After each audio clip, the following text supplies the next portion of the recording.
우리한테 남은 시간이 많지 않다라는 걸 뭔가 인정해보는 것도 굉장히 중요한 부분인 것 같아요. 가장 중요한 거는 나는 반드시 무너질 것이다 라는 생각을 오히려 해주시는 거예요.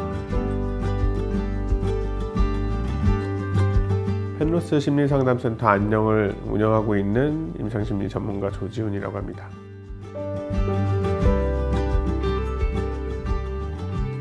예전에 반려동물 키웠을 때의 마음가짐, 태도 이런 부분에서 차이인 것 같아요. 저도 2009년에 다롱이라는 이제 강아지를 보냈는데, 그러니까 안 힘들지는 않았어요. 근데 왜 힘든지를 모르겠다라는 느낌들이 컸거든요. 왜 이렇게 공허하지? 왜 이렇게 막 심장이 뜯겨 나간 것처럼 막 괴로움이 들지? 힘들기는 했는데, 그러니까 왜 힘든지를 몰랐다. 그러니까 다롱이가 나한테 어떤 의미였는가에 대해서 깊게 생각하지 않고 키웠던 느낌인 것 같다라는 게 컸거든요. 근데 지금 보호자분들은 그렇지 않으시잖아요. 가족이라고 당당하게 이야기하고 정말 반려동물 이름 자체가 가지는 그런 의미, 얘도 행복하고 나도 행복하게 살아가겠다라는 어떤 의미, 그런 만큼 이 펜로스를 겪는 깊이도 달라졌다. 이 상실감이 주는 깊이도 달라졌고, 그러니까 이제는 왜 힘든지를 조금 아는 것들, 즐거운 것도 슬픈 것도 다 함께 가족처럼 이제 살아가겠다라는 그런 마음가짐으로 키우시는 분들이 많아졌기 때문에 애착의 깊이가 훨씬 더 커졌다라고 생각도 들고, 그런 부분 때문에 상실감도 더 크게 느껴지지 않을까 하는 생각들이 듭니다.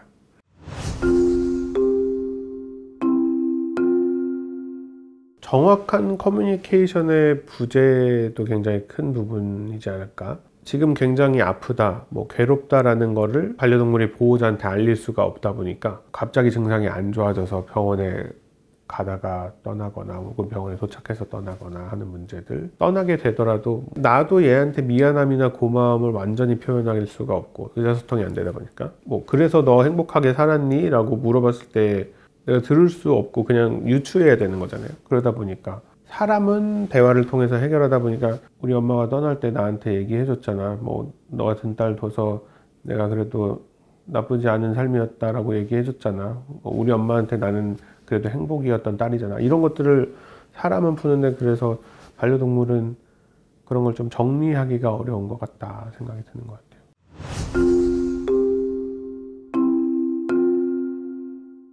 사실 펜로스는 아이들 떠나고 나면 누구나 겪는 문제잖아요. 근데 그거에 우리가 뭔가 증후군이라는 걸 붙여서 이 사람이 다른 사람들보다 조금 더 많이 힘들어하고 있다, 여러 영역에서 힘들어하고 있다, 이렇게 볼 수가 있는 건데, 가장 흔하지만 또 괴로운 감정이 죄책감이라는 거거든요. 그러니까 죄책감의 깊이도 굉장히 크고, 또 반복적으로 얼마나 자주 반복적으로 올라오느냐, 그리고 얼마나 꼬리를 물고 연달아서 일어나느냐, 이런 것들도 조금 차이가 있는 것 같아요. 그러니까 심한 죄책감, 분명히 자주 떠오르는 이런 죄책감들도 어떻게 보면 펜로스 증후군의 어떤 증상이고, 행복했던 기억보다는 괴롭고 힘든 그 마지막에 떠나보내기 전에 며칠 혹은 몇 년간의 그 순간들이 더 많이 떠올라서 괴롭다던가, 혹은 또 내가 일상으로 돌아가고 예를 들어서 일도 다시 시작하고 사람들도 다시 만나고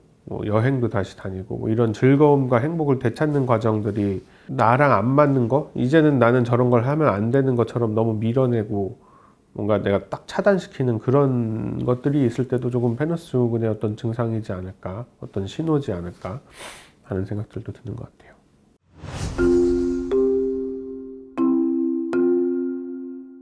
우선은 굉장히 무기력해지고, 또 잠도 깊게 못 주무시는 거, 이런 우울증에 있는 증상들, 우울감, 무기력감, 수면 문제, 식욕, 체중 저하되는 문제, 자책감, 또 혹은 자살사고, 이런 증상들도 흔하게 나타나게 되고요. 때로는 이런 PTSD 증상들을 보이는 분들도 있다. 외상 후 스트레스 장애라고 해서 이 떠나던 장면들이 자꾸 머릿속에서 그려진다든지 하는 그런 증상들, 혹은 공황 장애, 흔히 우리가 매체에서 접하잖아요. 숨이 안 쉬어지고 두근거리고 답답하고 죽을 것 같은 느낌들이 드는 그런 증상들도, 그런 대인관계에서의 어떤 철수라고 해야 될까요? 동굴 속으로 들어간다는 표현을 우리가 흔히 하잖아요. 그런 것처럼 일단 반려동물 안 키우는 사람들하고는 거의 대부분 일단은 좀 차단을 하시고, 뭐 반려동물 키우더라도 안 보낸 사람들도 차단하고, 혹은 모든 관계를 좀 차단하고 싶은 분들도 있고,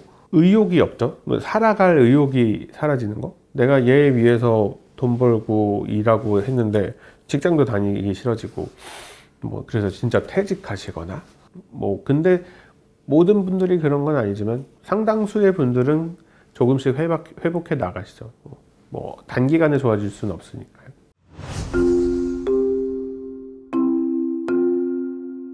강의할 때도 그렇고 상담할 때도 그렇고 우선은 좀 말씀드리는 게, 하던 거를 유지하려고 노력하시라. 그러니까 자동차를 우리가 운전할 때 예를 들어서 뭐 속력을 줄일 수는 있지만은 가던 길을 멈추지는 말자.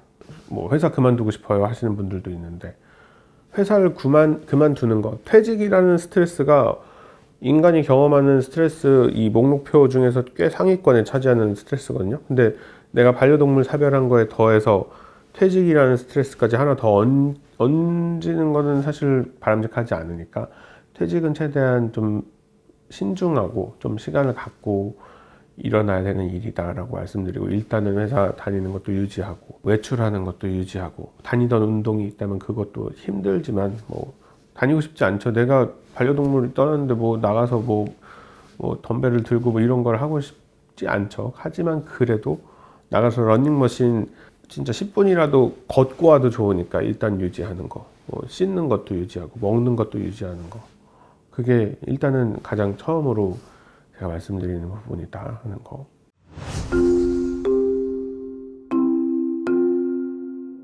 사진을 지금 꼭 봐야 되는 걸까요? 그러니까 흔히 우리가 그런 생각들을 하기 쉽잖아요. 이거를 봐야지 치유가 되는 거야. 우리가 힘든 일이 있을 때 그걸 피하면 안 되고 마주해야지 해결되는 거야. 근데 그게 맞는 시기도 있고 안 맞는 시기도 조금 있다. 그러니까 지금 이 사진을 보고 영상을 보고 이런 게 너무 괴롭다면 아직 뭔가 해결되지 않은 부분이 있어서 그러신 거거든요. 해결되지 않은 것들을 조금 해결해 보려고 내가 찾아보거나 그걸 직면해서 좀 해결하고 나서 그때 가서는 내가 보고 싶어질 것이다. 저는 지금 제 강아지의 사진이나 그런 것들을 보고 싶은 마음이 들거든요. 왜냐면 해결이 됐으니까. 그래서 그거를 나 혼자 스스로 조금 찾고 해결해 보려고 해보기도 하고, 만약에 그게 나 혼자서는 왜 그런지 모르겠다라고 생각이 드신다면 뭔가 전문가를 찾아서 좀 도움을 받아보시면 어떨까 하는 생각도 듭니다.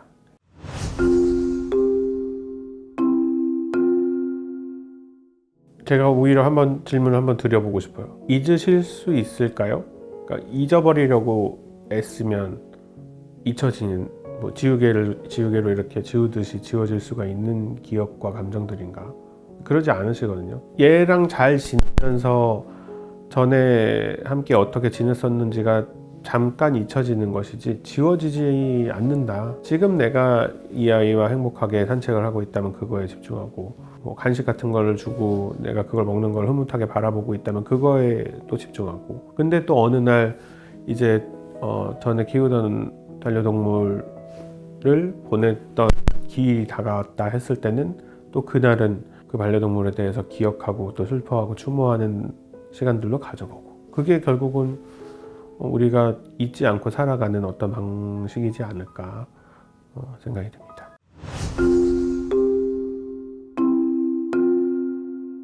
공황장애처럼 약간의 증상들이 올라오시기도 하는 것 같아요. 뭔가 호흡도 잘 안 되거나 정말 뭐 압도되는 것 같은 느낌, 그런 것들이 좀 있으신 것 같다 생각이 드는데, 압도된다라는 거는 이 사건 자체를 내가 뭔가 다 해결할 수 없는 것들로 이제 바라보기 때문이실 것 같거든요. 근데 그런 부분들을 뭔가 찾아내는 것들이 필요하다. 근데 제일 중요한 건 사실 이걸 받아들이는 것. 제가 올해 지금 40인데 20년을 같이 살았다고 한다면 내 인생의 절반을 산 거잖아요. 결코 짧지 않은 시간이거든요. 그래서 이걸 더 받아들이기 어렵지만 20년이 끝났기 때문에 괴로워하는 것에서 멈추지 마시고 그 20년이 얼마나 행복하고 감사한 순간이었는가를 돌이켜보는 것. 내가 너와 함께 20년을 살아서 감사했어 라는 생각들을 더 많이 해보시려고 노력해보면 어떨까. 감사라는 감정이 되게 좀 희한하거든요. 슬프지만 감사한 일이야, 뭐 괴롭지만 감사한 일이야, 뭐 우리가 이런 표현들을 사용할 수 있는 거는 꼭 엄청 긍정적인 게 아니더라도 우리가 느낄 수 있는 감정이기 때문에. 그래서 20년을 살고 이제 우리가 이 이승에서 하는 삶은 끝났지만 그래도 감사한 일이야. 이거는 가능한 생각이고 감정이다. 그러니까 감사해 보려고 좀 노력해 보시면 어떨까.